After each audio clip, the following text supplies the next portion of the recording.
Western powers have frozen the assets of Muammar Gaddafi and other senior figures in the Libyan government. They say the aim is to help bring down the government refusing the will of its people. But as RT's Lauren Lister reports, history suggests Libya may never see its money again after the international wealth grab. As violence continues in Libya, the U.S. sends warships and more troops in that direction, fueling speculation of a military intervention.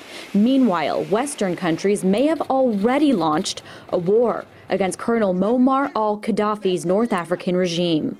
Most countries consider the freezing of their assets as an act of economic warfare. The weapons here, the foreign assets of either Libya, the country, or Gaddafi and his family, that some estimate to be almost $100 billion.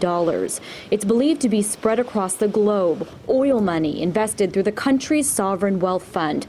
Everything from a stake in the company that owns the Financial Times newspaper to land near the Spanish resort town of Marbella, being developed into homes and a golf course, to the oil company Viranex, and billions of dollars of cash in banks throughout Europe and the U.S.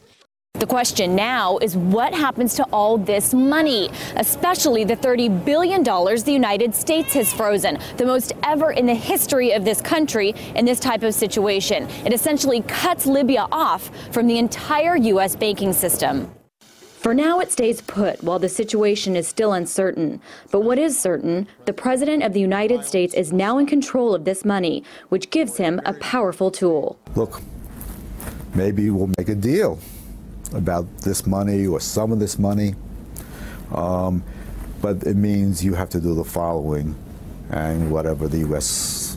At that point is trying to accomplish, presumably that he leaves.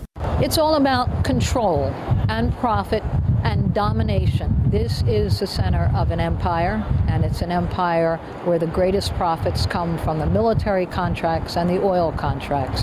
So they will work overtime to aid those corporations and their interests. To enact these sanctions, the U.S. president declared the situation in Libya, quote, an unusual and extraordinary threat to U.S. national security and foreign policy. That's not typical considering there's not a clear aggressive action Libya has taken against the U.S. As for Libya's financial interests, analysts say you could look to the history of countries such as Iran. Their assets were frozen in the wake of the 1979 hostage crisis. Their money that was seized from Iran back in 1979 has still, not been returned to the Iranians. So it's basically time for a plunder play.